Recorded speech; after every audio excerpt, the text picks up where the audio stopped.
Good morning and welcome to the League of Women Voters Legislative Roundtable. We're happy to have you with us today. And we have our focus today is going to be on dark money.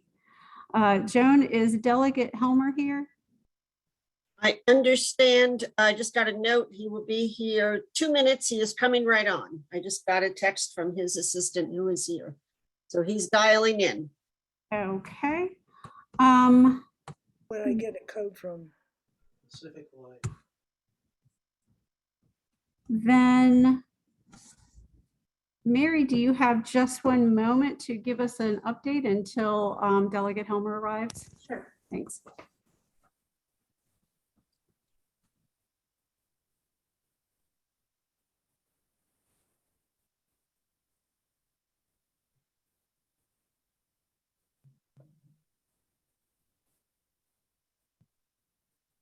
Just move the screen a little bit, Mary.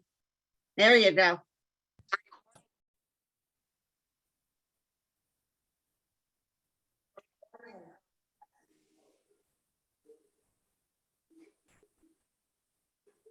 Mary, we cannot hear you. The mic is muted, apparently. Okay, try again. Oh, and Mr. Helmer is here. Okay. Sorry. Hello, good morning. And welcome, Delegate Helmer. Delegate Helmer represents the 40th District.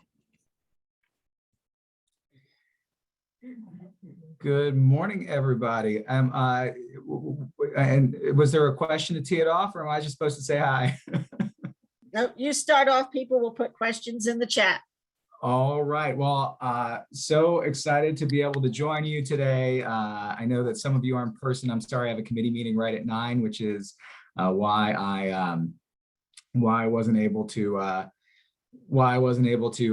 be with those of you in person. But just wanted to talk a little bit. Give me 1 second. I'm having a technical issue, which I apologize for, and I'm trying to fix that.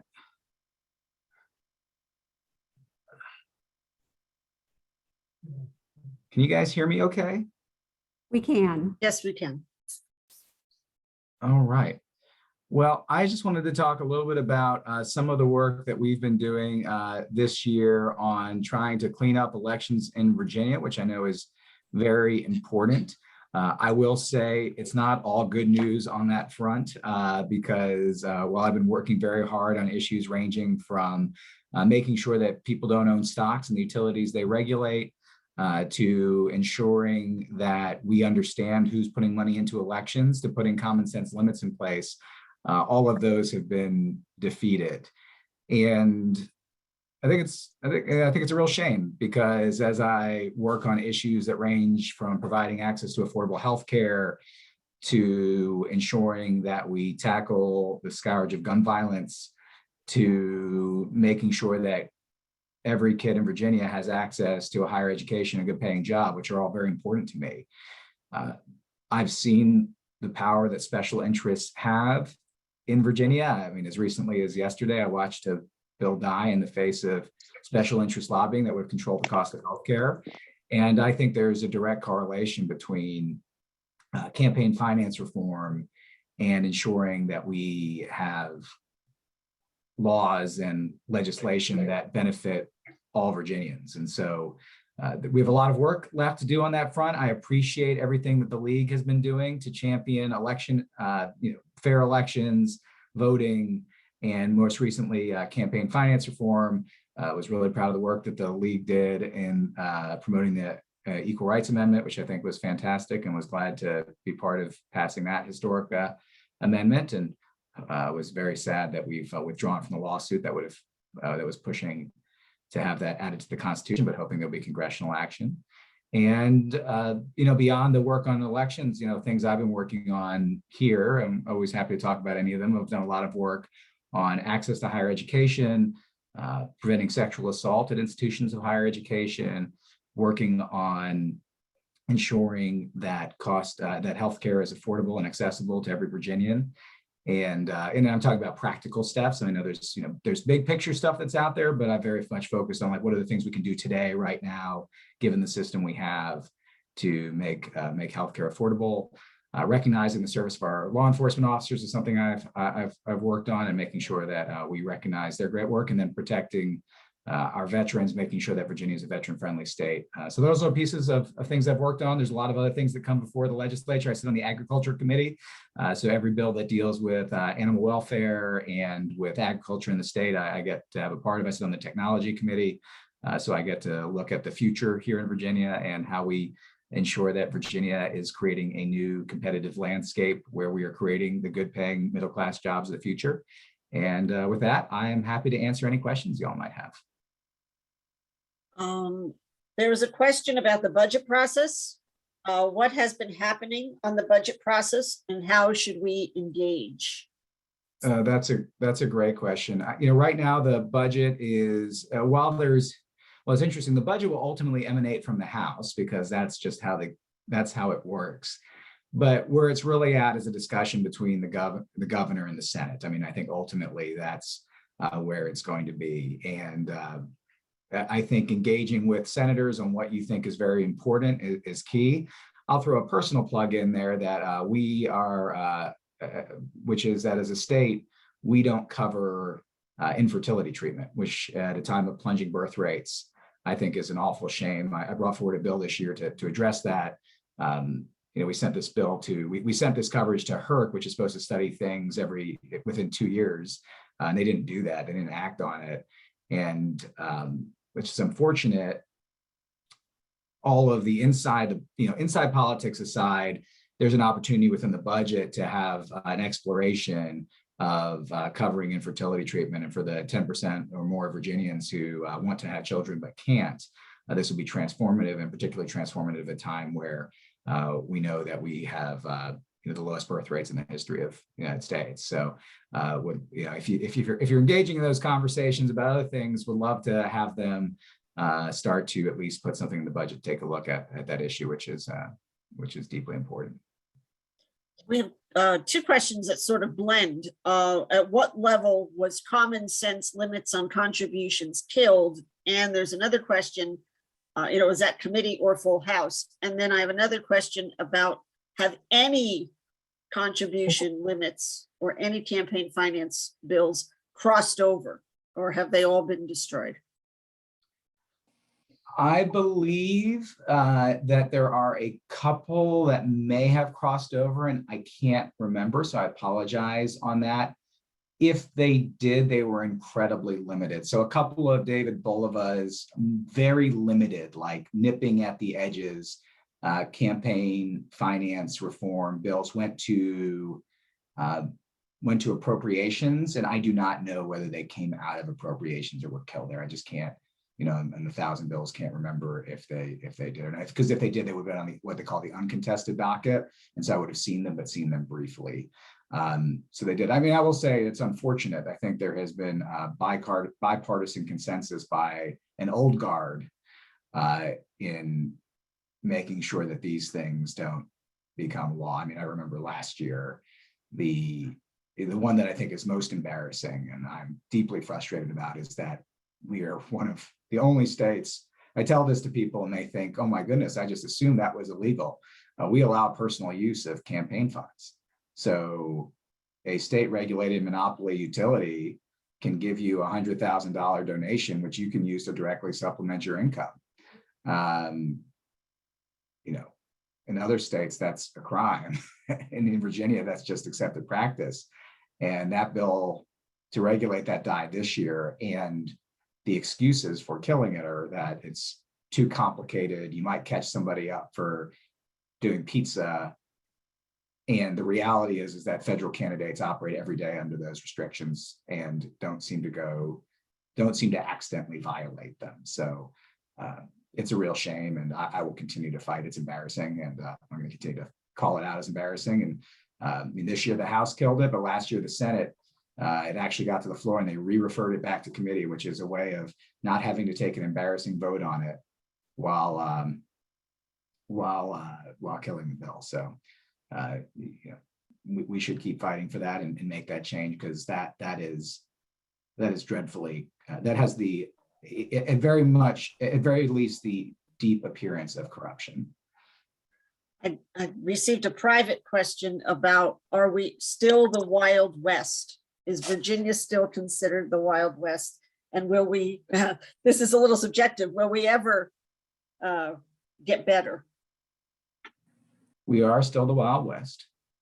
And I'm not one to make predictions, but I will say this. I have a number of bills that died in my first year that we passed in my second year that were about election reform. I have a number of bills that died in my first year that I'm still fighting for. And I'm not going to let up on the gas until Virginia is a leader and not the bottom of the pack. And we have a real opportunity to do that. And you know, with voices like yours in the room, we can make sure that Virginia is the state that others look to about how you run free, fair, and clean elections. And where folks are, this is about democracy. I know this is a nonpartisan forum, but it will be no surprise that I was deeply opposed to Donald Trump, and I thought he was a pernicious influence. But a big part of the reason I serve is that Donald Trump didn't become president just because he was a great politician. He became president because a great number of Americans lost faith in a system that I hold dear. They believe, and they're not wrong entirely, that special interests control the agendas in state and state capitals and the national capital. And special interest money is very much tied to that. I don't take corporate donations. I'm one of the handful of people that do. I'm one of the only people that has to run competitive races that takes the alternative, a much harder route of calling up human beings and saying, hey, can you be part of a movement with me, and raising money that way, because it's harder. Yeah. But it also means that no lobbyist comes into my office, and they won't ever say it to you, but you know, when they're holding the events that raise the money that you use to run elections, it's got to sit in your mind. And so I believe deeply defending democracy, which is something I swore to do as a service member, is about making sure we control the influence of special interests on our democracy, the kind of mistrust that led to the election of Trump. And I actually see I've got Senator Favola on here, and she's been a great champion of campaign finance reform too. We worked a bill together that I'm very proud of that work on. So there is hope, because there are a handful of us who are fighting deeply to make the changes that need to be made and aren't. I know in talking to her, she's also a champion of we've got to get this done, whatever it takes, because people have got to believe. And you know, even if you don't think that, you know, special interest money influences how legislators vote, the appearance of it is certainly not great. And so it contributes to mistrust in the system, and mistrust in the system is how you end up with Trump. It's how you end up with January 6th. And that's why it's so important that we fix this. Okay, one last quick question. Would you agree to public funding of campaigns? Oh yeah, I'm on the record. I would support that. I think you got to do it right. And I think you run into challenging First Amendment issues. That how do you make sure the playing field is level when you have a self-funding candidate? But in practice, if we could find the right system, and some states have, I think it's great. The one thing you always have to watch out with campaign finance reform is that you can do things that seem good, but actually push the system to dark money. So I'll give you an example. In Minnesota, they have a very robust public financing of campaigns. It's very robust and it's good. But in practice, what happens is once people raise to their limit, there's a limit of what you can raise to and to access the public financing system, then they just raise to PACs and the money flows through PACs. And so you have to do this holistically. So you can't do public financing without disclosure. You can't do limits without disclosure. You can't stop corporate money without making sure you close the loopholes that would allow it to flow in different paths. And so it's really important that as we do this, we get all of it. I personally think, and that's why I was really glad to work with Senator Favola on it, that disclosure is the most important thing to get right first. Because if you get disclosure and you create new loopholes with limits and things like that, at least you'll see where the money's flowing. If you don't get disclosure, what will happen, if you don't get disclosure right first, and you do things like limits, what will happen is that the people who flow all the money to dark money will fight hard forever against the disclosure. And so it's really the most important thing to get right, is that transparency and disclosure. And after that, you can really change the rules of the game. But that's why I've been so happy to fight for that. Thank you, Deb. I would agree with everything Delegate Helmer just said. And transparency is something that we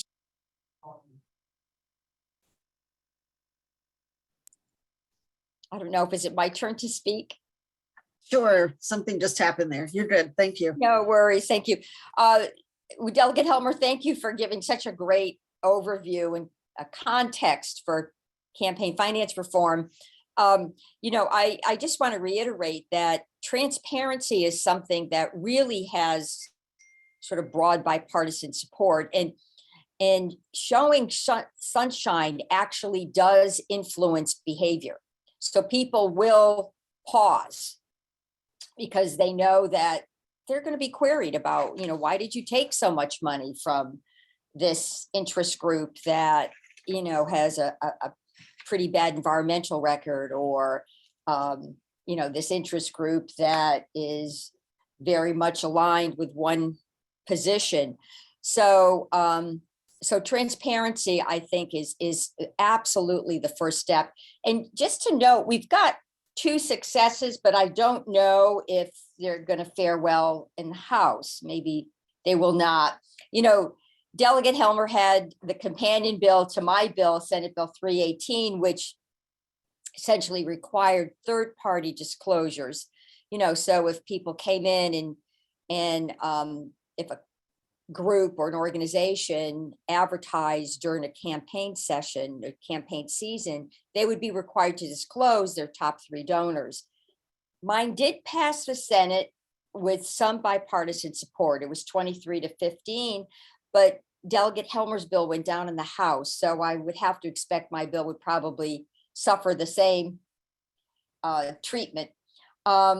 Now, there's campaign finance prohibited the personal use of campaign funds, and Senator Bell passed that on a hefty margin in the Senate, 37-3. So I don't know where that is exactly, but I'm hopeful maybe we could get something out this year that limits the personal use of campaign funds. Other than that, there've been a lot of bills that have been filed. Everything from bolstering the Department of Elections, which I believe Delegate Bulova did pass that, and that should be, that'll be fine in the Senate. But a lot of other bills, mandatory electronic filing, et cetera, a lot of other bills just did not pass. And my personal view on it is that, we have an upcoming election, maybe in 2022 for the House of Delegates, definitely in 2023 for the entire General Assembly. And there's a hyper-partisan environment, and people are really concerned about changing the rules of the game because they don't want to in any way disadvantage their team. And that seems to be the prevailing view, at least that I'm picking up here in the Senate. I don't know about you, Delegate Helmer. So that's where we are. I do think there's value in continuing our committee, the Joint Committee on Campaign Finance Reform. I think the better educated we become, the more engaged and involved lawmakers become in this topic, and it does take time. I think the better our chances are for success. We do have a question. Go ahead. Which state has the gold standard? What should we be shooting for in terms of campaign finance? Or what is your gold standard? Oh, that's interesting. Well, I would like to come to a point where we certainly have more transparency where we have a lot more accountability. I would like more ease of access in filing, electronically. At some point, I think campaign donations we could do a limit on campaign donations, at least from solely regulated utilities. So I think we can get there. I don't know what the magical answer is, because I would argue even states that on the face of it have ideal sort of campaign finance laws. They appear to be very reform oriented. There always seems to be a way around it. And so you've got to be really careful what you're asking for, because if you make it too burdensome and you make it too difficult, people will find another way. It was very unfortunate, the Supreme Court ruling on Citizens United was very unfortunate, I think.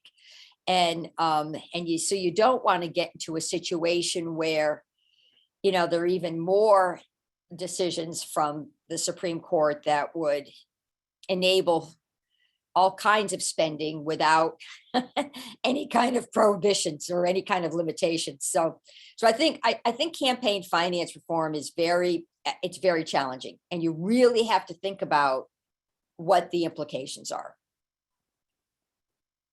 Now, this one's a little bit long. If interest group A gives money, if an interest group gives money to candidate A who doesn't need it, so candidate A gives the money to candidate B, is there a way to tell if candidate B is being unduly influenced by that interest group? That's tricky. I think that's so far removed, it doesn't matter. I mean, because candidate B is getting the money from candidate A. And I don't think candidate B is going to care where candidate A got the money from. And I would expect candidate A would have a lot of funds if candidate A is sharing them. Yeah. So who's to say, which donors candidate A is using? It's all sort of one big pot. So, and if you're in leadership, I mean, I do give money away to different candidates, but that's part of my responsibilities. Right. There's a question about the Bulova audit bill. Do you think the Senate can support Bulova's audit bill that cleared P&E yesterday? Well, do you know what the vote was on P&E? Was it just partisan? Was it a party line vote, or was it, did it have some bipartisan support?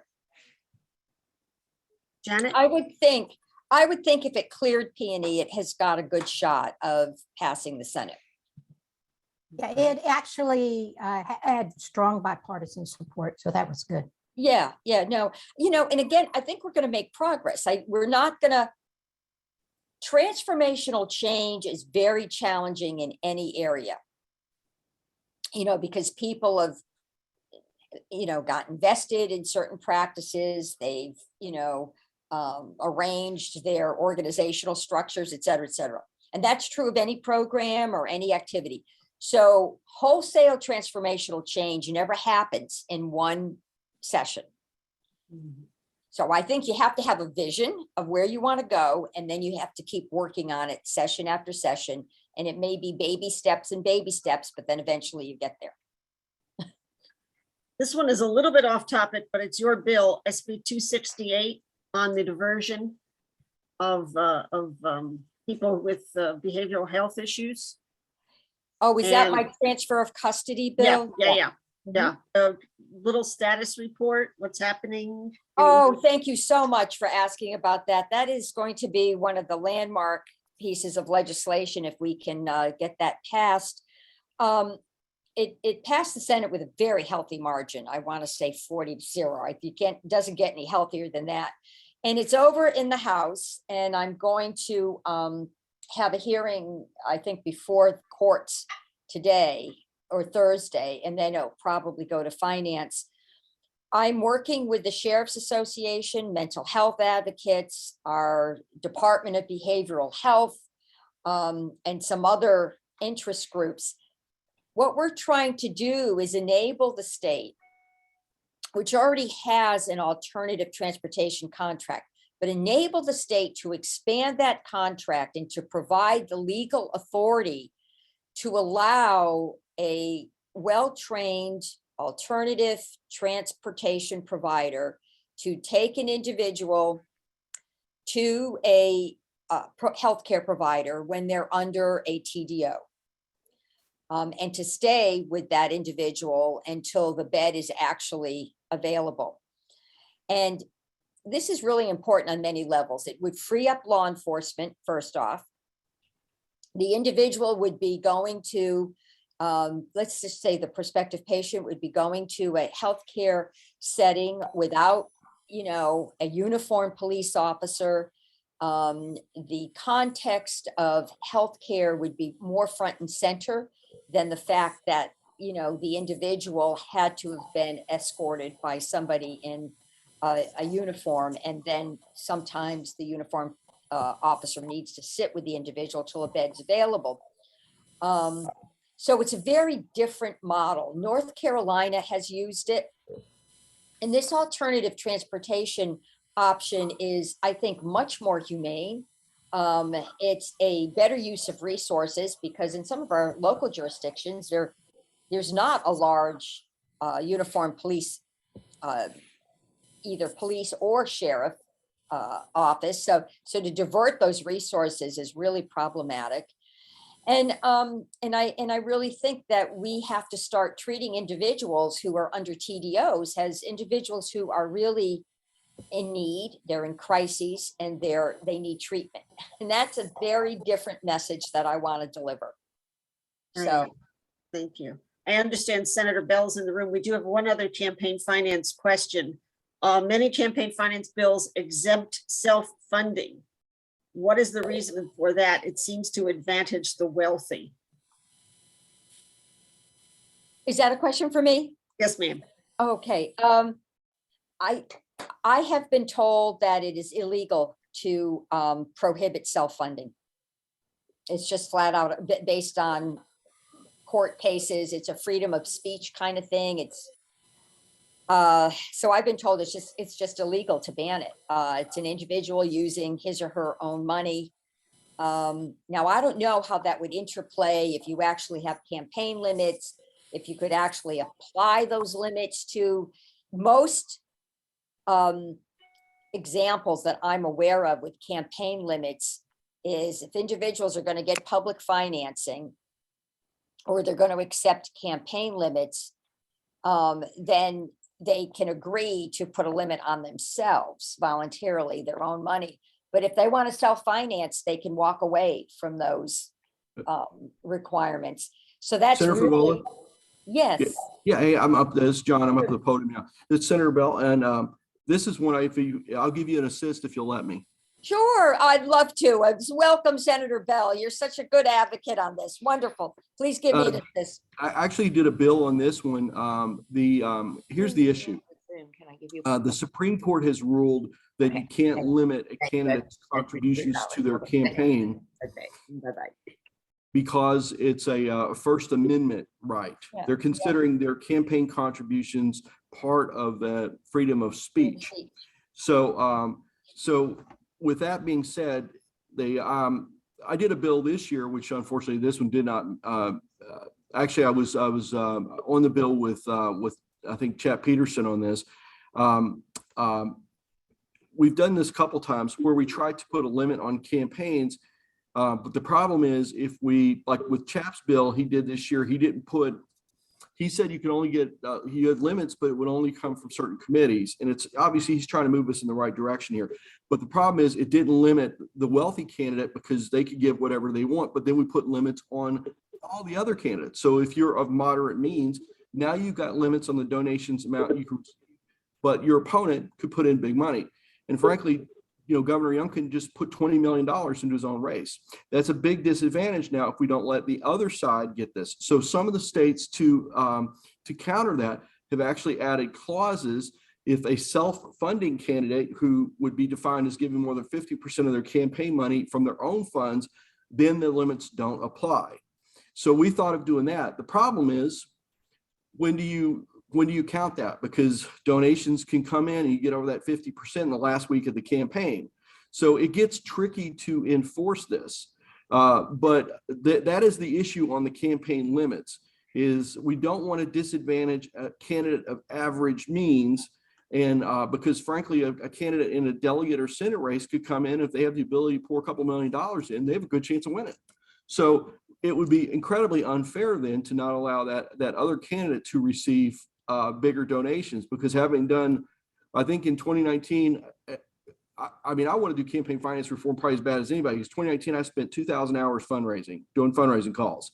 And it takes a lot of calls to get $1,000 if you're getting them $100 at a time. And because to get those 10 donations, you might have to make 300 calls. So think about the math of that. If somebody can give themselves just $1 million, how much of a disadvantage is the other candidate if they can only take a maximum donation of say 5 or 10,000? Now they really got a problem. But you'd have to change the subject to tell me that we don't need campaign finance reform, because we do. Because my Senate race was over $3 million, and that's for a job that pays 18 grand a year. Something's completely broken and wrong, and we shouldn't have that. And part of it is the fact that the media costs are so much. I'd personally prefer we have some sort of we have the self-funder out. So if somebody does self-fund, we can allow the bigger donations for the other candidate to make it fair. But the best practices I've seen across the country put a limit on the size of the that you're going to serve. So if you have 80,000 constituents, you spend X dollars total on the campaign. And if you're in a Senate district with 200,000, you could spend X dollars. So again, it reins it in a little bit. But I will tell you, there's always ways around it. You can do dark money, independent expenditure packs. Yep. Which it gets really complicated, but there's other ways of getting around it. The good news we have in Virginia, even though we're the Wild Wild West and it's unlimited, is we have tremendous transparency. So on VPAP, we have good disclosure. We have some good ethics rules. We need more rules. I'll talk about my personal use of campaign funds in a minute, but the good news, we have transparency, because frankly, I'd rather have transparency than limits that have all this dark money, because that creates another problem. And I think it's an even worse problem.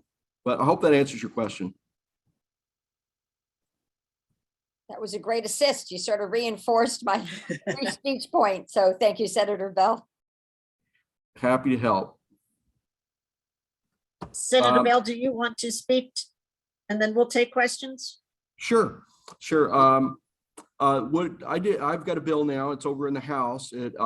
It's waiting to go to committee at the moment. I've already talked to Delegate Ranson and also to Delegate O'Quinn about it. And my bill is limits the personal use of campaign funds. And we're one of 12 states that has no laws on the books to limit personal use of campaign funds. And I think this is very, very problematic, because currently a candidate could use money to pay their mortgage, pay their child's tuition, basically to pay for food and funding for their house. It can be abused. And I don't believe the people in Richmond are the ones who are the primary abusers. I mean, frankly, if you're serving in the General Assembly, the press watches what we do, and things do make it into the public light. I'm not telling you there haven't been some abusers, there have been, but the people who have the greatest ability to abuse this are candidates who run and lose and still have large campaign accounts left. And that's happened a few times where we've had egregious abuse. And we're talking 6-figure campaign accounts that were still open. And they can use that to their personal benefit. So what we did is a commission met all last year to study this issue. This bill has been tried many, many times and failed many, many times, because there are a lot of rat holes to go into that would cause problems. Here's some of the examples. I took them out of my bill. I took the committee suggestions and then took out the ones that are the most problematic. And as I presented the bill on the floor of the Senate, said, this isn't a perfect bill. It's not a panacea. It covers the low-hanging fruit and the most egregious items, but it doesn't cover everything. So I took out a prohibition about buying food, because the problem with buying food is, what if a candidate, for instance, goes and has a piece of pizza with their campaign staff or volunteers? Is that a violation? It could be. I took out clothes clothes are problematic on a few reasons. One is if you wear a campaign t-shirt, if you have a polo with your name on it, is that a violation? So that, again, there's a lot of what ifs on those that we didn't want to go into.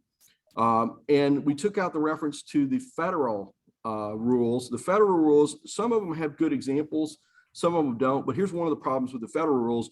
It allows a candidate to, if they're running for office, to pay themselves a salary equivalent to what they would get if they were to win the office. So basically that, I think, creates another problem. I mean, if someone were to perpetually run for Senate or federal or for governor, they could pay themselves a pretty nice salary under that rule. So we took out those things and basically are now trying to get the most egregious things there. Not a, I wouldn't call it a skinny version. I would call it a good start. But it's to try to get the most egregious items out and to again, to make sure people are serving, not to enrich themselves, but for the right reasons, and to take out the ability to do these abuses. This bill also allows pretty good protections. If the only people who make complaints are people who could vote for you or people who gave you money. So if it's we don't want people just out of the blue making, you know, bogus complaints against the candidate to muck the process up. There's also a process in there if people make frivolous complaints for a misdemeanor punishment, a fine. So to try to prohibit that from happening. The other thing is anytime after a complaint has been lodged, the candidate gets notified quickly within a day. And then the candidate actually has the ability to return the item or return the money, pay it back if they choose to. If they do that before the investigation is completed, the complaint is closed and it goes away. So it really tries to get rid of these things without playing, you know, stump the dummy or I've got you on this. We're trying to get a start. Is this a perfect bill? No. But I think it's something we can get by. I was pleased that it made it out of the Senate 37-3, and it received strong bipartisan support. Senator Tommy Newman, the Republican minority leader, spoke in favor of the bill on the floor. So I'm hoping that we can get some progress on this because I think it's there's a lot of things we can agree people should not be doing with campaign funds. So with that, I'm happy to answer any questions. I think we've got a hand up in the room here. Is there an exception for childcare? There is. The childcare exception was added in there. That was a question that was asked on the floor, and the childcare exception is there. And there's a point in the bill that says if you would have an expense that is would be expected if you didn't either volunteer, work for a campaign, or serve, it wouldn't be covered. In that case, if you're a volunteer and you work for a campaign, then that is the expense of childcare is because of that. So it is included and it is allowed. Yeah, I mean, I think one of the biggest problems, I mean, alluded to it and talked about campaign finance, is the bias of the whole system in favor of people with more money.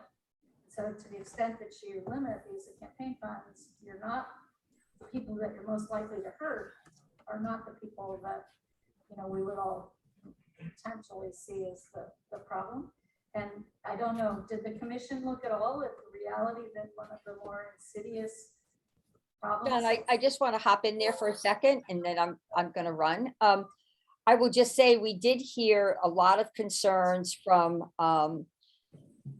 women's groups and candidates who were likely to be first-time candidates who happened to be moms, and they did not want to be disadvantaged because childcare is a real issue. And you know, campaigning, you're away from your home in the evenings, you're away from your home sometimes, you know, during the day, you're going to early breakfast meetings, and you just don't want, you know, mothers with young children to be disadvantaged. So we felt pretty strongly about that. And the federal law does allow for expenditure of campaign funds on childcare. So your bill, Senator Bell's bill, very much mirrors federal law too, which is important. So people don't have to understand two entirely different kinds of bills. Yeah, I've got to go, but Senator Bell is wonderful, and he will be a good participant for you, and he'll respond to every question, right? I was hoping you'd take the hard ones before you leave. But We yeah, do have one question in chat. I'm sorry, Senator. sure. Yeah, I was going to say the last thing on close, we did look at the fact that we received a lot of feedback from sometimes female candidates because that frankly, the societal rules for males versus females are different with clothing. It shouldn't be like that, but it is. So sometimes it may be appropriate for a candidate to have to buy some professional clothes if they don't have enough. And that certainly received a lot of headlines. The hope is it wouldn't be anything extravagant, but again, that was a pitfall that we couldn't come to 100% answer on all the what ifs. The bill does require the Board of Elections and the Attorney General to develop guidance and question and answer type things to address those. Go ahead. You had another question? Somebody have a question? Yeah, we had a question in chat about social media and how does social media affect campaign finance limits? Is there an effect, a cause and effect? Well, I mean, my bill is really focused on the personal use of campaign funds. I mean, I think that social media, first off, people spend a lot of campaign money on social media advertising now. It's become one of the most popular forms of advertising. That's where people spend their time. And there's lots of partisan groups that like to engage on social media. I think it definitely affects things because it's part of the 24/7 cycle. So, you know, it's always there. But as far as expenditures, I think, you know, it's transparency is at number one. Things have to be transparent. And again, my bill is really focused on the legislator benefiting personally from the use of funds that were collected really for a campaign. And that's what it's focused on. Deb? Deb? Another question? No, I think that's it. Okay, we're all done. All right, well, thank you all. Senator Bell, thank you so much. Appreciate your expertise and your work to limit unnecessary influence of money in campaigns. So thank you. Thank you. In the room, we have Sam Rasoul, and Delegate Rasoul represents the 11th district. Thank you, Delegate Rasoul. Hello, good morning, everyone. It is a pleasure to be with you in the virtual room today. Again, another strong showing, and it's great to see 71 rabble rousers from all around the Commonwealth, that's for sure. And thanks for taking up this pretty important issue of campaign finance reform. And I was with a group of students last night, that Virginia Tech students. We had a reception here in Richmond with Virginia Tech contingency, and some students were there, and they asked me, they said, what can we do to tone down some of the political rhetoric and tenor? And you know, we just see things becoming so much more polarized. And quite frankly, these individuals tend to, almost all of them, I think, were left-leaning. It's just they were concerned about the tone of politics in our society. And I told them, well, that's a long conversation and a long class by itself. However, there's two quick points that I would offer up to you all. The first one, which we don't have to get too much into, but is I'm a fan of scrapping the way we do primaries in Virginia. And there's a few states who have what we call an open primary. What happens in it, you have 2 rounds, and there's let's call it a June round where everybody runs. And then the top 4 or 5 candidates go to a second round in November. And a ranked choice vote then is taken. This is similar to some other measures in a few other states in California, Louisiana, Nebraska, Washington State, but also being put forward in the Wisconsin, I believe, legislature. They call it Final 4 or Final 5. And what happens is it forces everyone to talk to everyone else. As a Democrat, in a pretty safe Democratic seat, I'm not just talking to my 15 or 20% of the folks who are going to come out in my primary. I'm talking to everyone. So that was one issue I told them that would help to kind of bring down some of the steam. The other issue is clearly the campaign finance reform. I mean, we are in this battle in Virginia. We are really one of the worst. And what happens is we think more and more money helps, but there's actually a point, there's an economics. So I'm a dork, so I'm gonna be a dork for a moment. There's an economics argument for having some of these limits. What we know is you cannot run campaigns without some good funding. That's the reality. However, there comes a point where additional money, each additional dollar helps you less and less, right? So you get to a point, you need more money, helps you less and less, but it still helps you. But then you get to another point where additional money hurts you. And I want you to think about let's say you're hungry, and those of you who eat pizza, you're really hungry. So the first and second slice of pizzas are like, oh, that really did it for me. The third and fourth slice, you're like, oh, yeah, I'll probably eat some. But by the fifth or sixth slice, you're like, oh, this is going to take me downhill, right? I'm already full. This is just bad news bears for me to eat this fifth and sixth slice. And the remorse that we have by having unlimited funding in Virginia is that, of course, when we get to a certain point, we feel as though a candidate, maybe a party, has to compromise their values and actually can take us a step further away from building the relationship that we need with voters.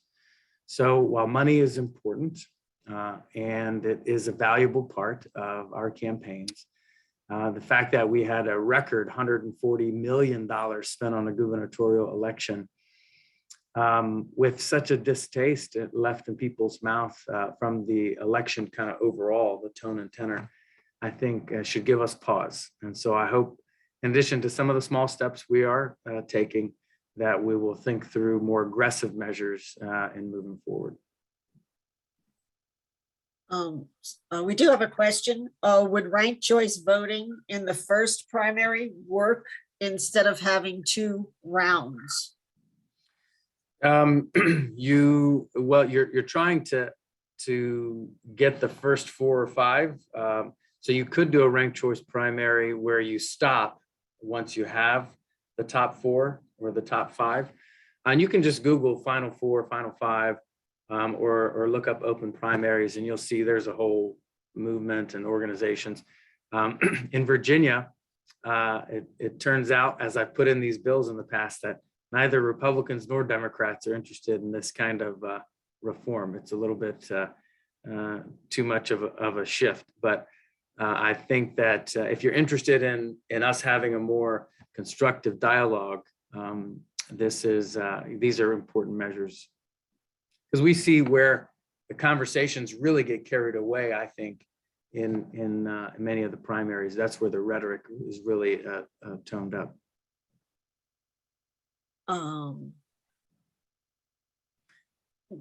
So the question that I just see is, respectfully, it's not clear to me what the purpose of ranked choice voting serves. Oh, it's a great question. In Virginia, pluralities win. So you could have a candidate receive 30% or 40% of the vote and still win, even though 60 or 70% of those did not vote for that individual as their first choice. However, if you state, here's my first, second, third, fourth, you might have a different outcome in elections where people are able to say, I'm wanting to go with this side of things. Probably the most poignant example would be, and I don't want to get too dicey here, but I think that, for example, had they had a ranked choice primary in the 2016 Republican convention or the Republican primary process, you might have had a different nominee because there was a ceiling for the eventual nominee in the 2016 Republican presidential election. And so you could have had a different outcome where the majority of people would have rather have wanted an election to go in a different direction than what it did. There is a question that came up before about the Department of Elections budget being cut by 2.7 million in the House budget plan, and how this would affect voter education and how can we get involved in the budget process. Yeah, yeah, some of that in particular is very concerning because we're taking away some important resources in the process. I would encourage you, once the budget, so right now we're considering the House and Senate versions. We'll vote on it tomorrow. Not much will change there. However, what will happen is then we'll go to conference. And once that conference committee is assigned, so you'll have, we don't know exactly how many, but let's say 6 members from the House, 6 members from the Senate will be on a conference committee negotiating the final budget. Those are the individuals that I would recommend that you lobby very heavily to say, hey, we would like some more funding to overlook our elections process and restore some of the funding that was cut out that Governor Northam had put in. Right. Delegate Rasoul, thank you so much for helping to tackle how do we get across the partisan divide, and thank you for your work. Next, you. we have Delegate Vivian Watts with us, who represents the 39th District. Thank you so much, as always. I'm going to follow up on Delegate Rasoul's getting into the budget. And specifically, I wanted to emphasize school funding. When I first moved to Virginia, I'm going to now give away all the age, 1963, it was right on the heels of massive resistance. I joined the League of Women Voters the next year because these were the ladies with the bright eyes and they were really involved in all of the substance. I mention that because it was 1966, again, on the heels of massive resistance, that Governor Godwin, then a Democrat who was reelected as a Republican subsequently, pushed through the sales tax. An element of the sales tax from the absolute get-go was that 1 cent, 1% would go to localities based on school age population. We didn't have any public kindergartens. We certainly didn't have community colleges. That education was very much a part of the sales tax. So here we are many decades later. That element of the sales tax has stayed in code since 1966.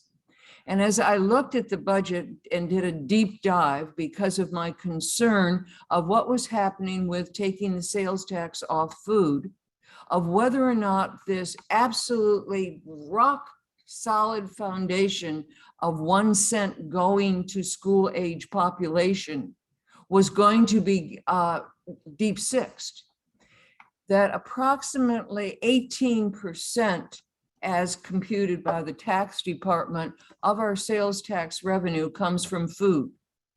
So you would lose 18% of the funding going back on school age population, as well as the hit to local governments losing 18% of their local revenue, which for counties, for the most part in particular, is the only other major source to the real estate tax. So you're pushing onto the cost of housing and onto the cost of those who have aged in place in particular, and a burden that you supposedly are helping by taking the sales tax off in food, but unless you backfill properly, you're just shifting it onto housing or severely undercutting our school program. And I want to underscore before I go further, the reason why it's so important to do it on the basis of school age population is, let me start with my own example. Again, I'm going back in history. So when I was raising my kids in Fairfax County, we were building a classroom a day for more than a decade. As all of us young folks came into Fairfax and had our kids, and there are all of the school needs. Meanwhile, I, the young mother, am shopping in Alexandria because that's the only place where there was any kind of a shopping mall in Landmark. This is very, very typical of suburban sprawl, that first it's the school kids for about a decade or so before the retail then also comes in to serve the market. You have other phenomenons that have exacerbated the problem over these decades. There are many core cities like Richmond who no longer has the retail base because it's all gone out to short pump. And yet the cost of the school kids arguably is even higher because of the challenges of the urban core. And then you have the rural problem that, depending if you just return it as the original bill was in the House, just the local 1 cent sales tax, backfill that 18% by returning on basis of collection. Well, in a rural area, it really depends upon where the food line is located, or certainly where the Walmart is located, so that that locality would get back revenue that in fact the other localities where the school kids are really have the need for that supplement to the real estate tax. So all of this is very much alive in the budget negotiations. At this time, the governor had put in the budget money to somewhat backfill the school age population, but no language to go with it. So there is strong concerns. Again, I come back since 1966, it's been in the code. And as I took on the challenge, and there are 39 pages of language that goes with the budget item that I am talking about, 39 pages. Now, many of those pages are historic. They are exactly the same language that was in the budget when the tax was first passed. So there's a real integrity that the budget language up until now echoes the code rather than writing legislation through the budget, which has become more and more common and very problematical in areas that I would go into at a heartbeat. But what we've got now is just a dollar figure. It has been augmented in the House, but there's strong and legitimate concern that that's a one-off. And that unless we have the guarantee for our budgeting processes, that this, again, more than half a decade old commitment to school age population is going to be carried out from year to year, you have really thrown into upheaval local financing of schools in particular. So hopefully I was able to get in some nuanced budget language that, while it didn't use the 18.2% differential, it at least used the exact terminology of what has been in the code since 1966. So with that verbiage, it tracks it. And then today in House Finance Committee, as the Senate version of the bill comes over, which only removes the food tax on at the state level and not the local, as we conform that to the House version, which is the typical thing you do and then go into conference, I will be amending the House version to get in the 18% differential so that the language would read, rather than 1 cent return to localities based on school age population, it would now read 1.182 cents returned to schools, to localities based on school age population. Again, this is a foundational part of our school funding. And as well as my own personal concern about the integrity of budgeting, so that we keep these debates about tax reform robust and public and focused, rather than all being mixed into one afternoon's discussion of the budget. The final thing that I will say on the budget, and then be happy to answer any questions, is that there is a major difference between the House and Senate. And much of that is because of the fact that on the House side, you have all of the major tax cuts in the budget language. They have not passed the Senate. They're in the budget language of the House. Therefore, the cuts that was asked about, for example, in the election department, et cetera. You're going to see them in the House because of the magnitude of the cuts in taxes that have been put into the House budget that are not in the Senate budget. So we've got an interesting couple of weeks ahead. Any questions? We do have a question about the education fund. It's, did the ed funds get shifted to the general fund in about 2008? And if so, how are those made up? There are two components. And again, Mark Sickles, when I raised the issue on the floor, based on just what I was seeing before I was doing the deep dive into all of this, said, Vivian, you're the only one who would have spotted that. And as I got into the deep dive, I'm saying, you know, he's right, because I was there on, again, dating myself, when Governor Warner increased the sales tax. I was there in the room and he's looking for all of our support, and my little hand goes up and I'm saying, no way, Governor, unless that increase contains the same proportion going back on school age population that we currently have in the larger traditional sales tax structure. So that's why you have it's 1 cent in section C through D of the code, then in section F, and I'm talking about 58.1, 638 in section F, that's where you see and 0.125. So 12.5% also goes back on the basis of school age population, which maintains that same ratio. But that 12.5% is not based on food, so it does not need to be adjusted. But it was one that went through the general fund rather than the 1 cent. Now we're talking bureaucracy, gets collected and returns more automatically, but it's more mechanism than any real difference on the ground as the money comes back based on school age population. Thank you. Great. Thank you all. Have a good day. Thank you so much, Delegate Watts. We appreciate your institutional knowledge and for breaking it down for us. So thank you. Next, we are happy to have with us Delegate Timothy Anderson, who represents the 83rd District. Welcome, Delegate Anderson. Thank you. Hello, everyone. My name is Tim Anderson. I'm a new delegate here from Virginia Beach. And I had a couple campaign finance bills that I introduced, and I was asked to come here to talk about them. House Bill 86 is still alive. Basically, what House Bill 86 does is it requires the Department of Elections to have a VPAP type website.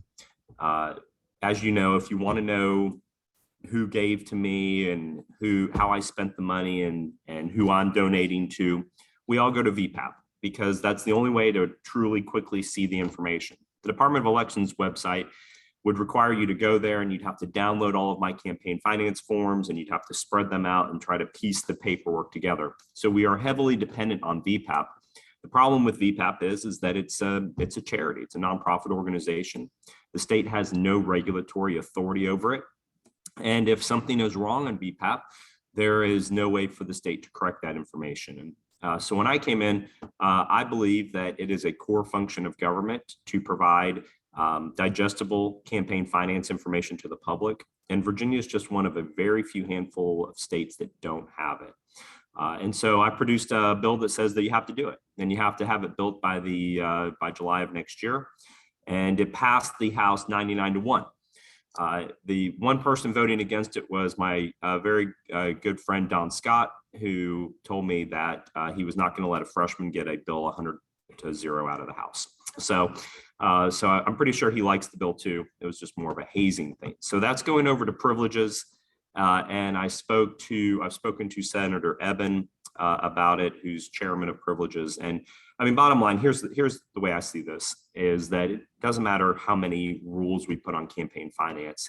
If we don't have a good system for the public to track what's going on and to bring to surface the information, then there's the laws don't have as much effect as they should. And while VPAP does a great job, and I'm not trying to put them out of business, I just think it's a core function of government that the Department of Elections should have this. So House Bill 86 comes up, and it's almost scary to have a bill that has almost unanimous support going into the Senate, because I think they're more suspicious of what's going on in the House of those bills. And so if you think that's a good bill, even though it has total bipartisan support, almost everybody, it might get treated more harshly than if it was a little bit more bifurcated on that. So sending an email to Senator Evan and those on privileges would be greatly appreciated.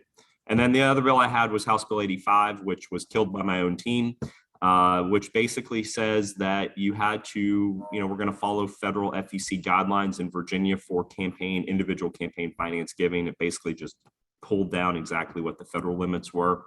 But I know most of you know this, but for those of you who don't, if I were running for U.S. House of Representatives and you wanted to support my campaign, the maximum you could donate to me would be $2,900 in the primary and $2,900 in the general. But as a delegate, theoretically part-time worker, there's unlimited contributions. And we have individuals that are donating hundreds of thousands of dollars to delegate campaigns in Virginia. And I have a lot of anxiety about that. It feels more like installation of individuals rather than elections. And so simple bill to require the federal limits to apply. And that was killed in subcommittee. So I'll have to come back with a different angle of attack next year and try to find some consensus. But that's where I am on campaign finance. I think you'll find that even though I'm a Republican and maybe we don't agree on a lot of things, you'll find a big ally with me on campaign finance. It's a total mess in Virginia. It's embarrassing. And I'm certainly happy to be at the tip of the spear on trying to find ways to bring some reasonableness to this system. Thank you. We do have a question. We have a couple of questions. Should campaign finance bills always include audits?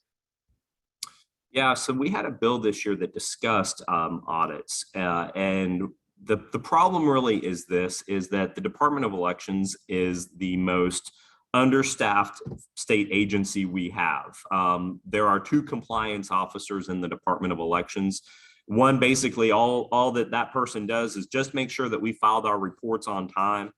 And so when you're talking about, some being able to audit reports, independently audit reports, either randomly or compulsory, that's going to be a massive expansion of the Department of Elections. And, it's a budget issue. And so you would have to have a number of highly qualified people. And for me, look, my thing is I think our reports should be audited. I think there should be that, but whether we're ever going to get to consensus on that is probably not likely. But the bill that we had this year that was killed as well was that it would be randomly audited. And I like that idea too, but it didn't get anywhere, unfortunately. There's a question that if profit entities get to operate voucher schools, should they be barred from campaign donations? Well, so this also goes back to the Citizens United case, right? And I may say something that some of you might take issue with right here, but stay with me. So the Mississippi abortion case that is currently before the Supreme Court is directly challenging Roe versus Wade, right? And they're doing that tactically because they know that maybe the Supreme Court currently has a different opinion of Roe versus Wade than what they had back in 1973 and then in 1992 with Planned Parenthood case. I think that we really should maybe think about passing a law in Virginia that directly challenges the Citizens United case about who is an individual. Because what Citizens United did, which is a major thing, is they said corporations are individuals for the purposes of free speech. And so if we're going to let corporations and entities be that, then you can't say Dominion can't participate in the process, but Amazon can. And the real problem with it is that corporations really shouldn't have any participation in the process, as far as I'm concerned. They're not individuals. They have no right to free speech. Rights are to individuals, not corporations. And so what I would like to see is a bill that would directly challenge the Citizen United opinion. And it'll be, filed in federal court, and federal judge will strike it down, but it'll work its way up, just like what's happening in the Mississippi abortion case. And maybe the Supreme Court would say, hey, we really made a mess out of campaign finance, and we're gonna self-correct that. And I think that's truly what needs to happen. Do you think the smaller personal use bill that received strong bipartisan support in the Senate will survive the House? So the one that Bell was just talking about? Yeah. Yeah. So here's the weird dynamic. So my teammate, Mike Cherry, freshman from Chesterfield, carried the identical bill, and it was killed in committee. And that bill passed the House of Delegates a year ago or 2 years ago, 100-0. And so I'm not 100% sure what's going on with those on that privileges subcommittee, that a bill that passed the House of Delegates 100-0 is now being carried by a freshman, was killed, and now Senator Bell's bill, which is the mirror image of that, is coming over.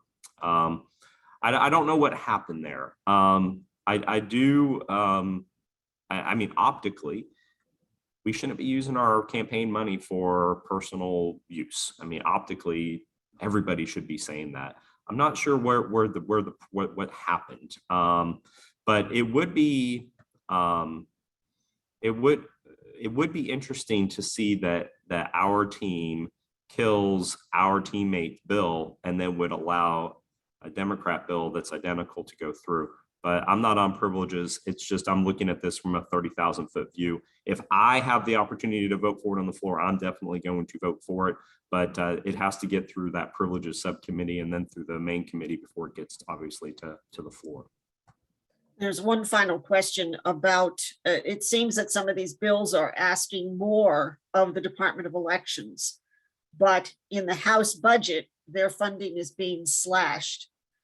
What's the answer to that, the dichotomy?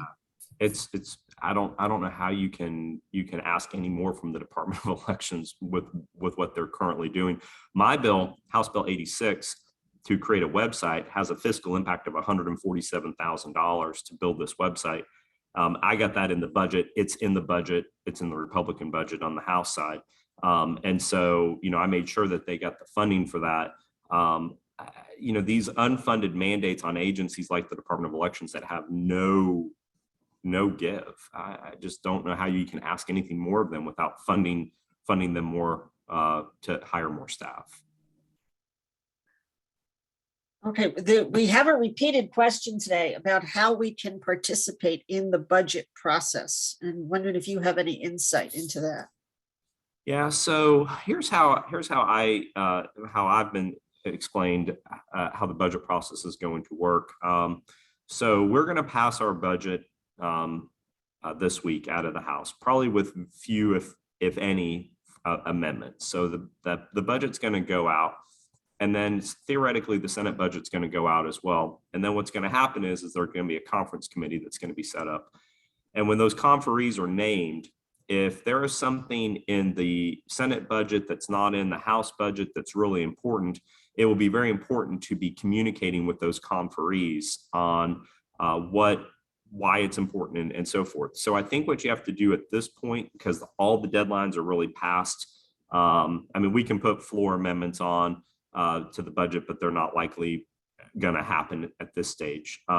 I think the most important thing would be to communicate with the conferees about what's important to you once both the budgets are passed and those conferees are named. Great, thank you. Oh, there's another one just snuck in. Who decides who the conferees will be?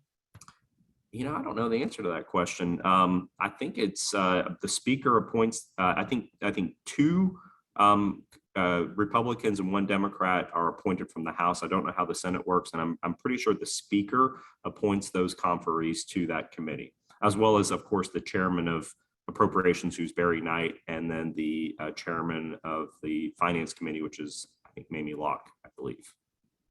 I Great. think so. Thank you. Deb, no more questions in chat. Thank All right, you. nice seeing you all. Have a good day.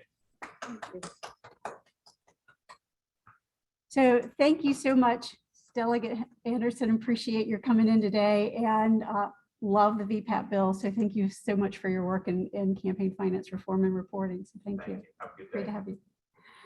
So that's it for today. Thanks to everyone who joined us, and we look forward to seeing you again next week. So thank you again and have a great day.